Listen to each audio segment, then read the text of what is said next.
Adding a custom font in ClickFunnels allows you to maintain consistent branding on your funnel pages. Here's how to do it. Choose a custom font.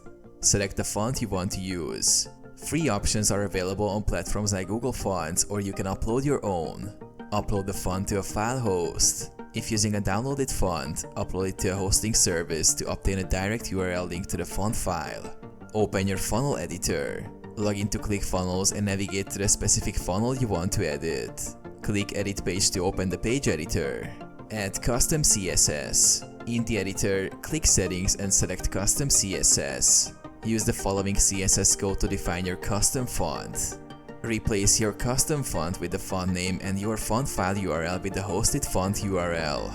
Apply the font. Assign the custom font class to specific text elements in the editor. Save and preview. Save your changes and preview the page to verify the custom font is applied.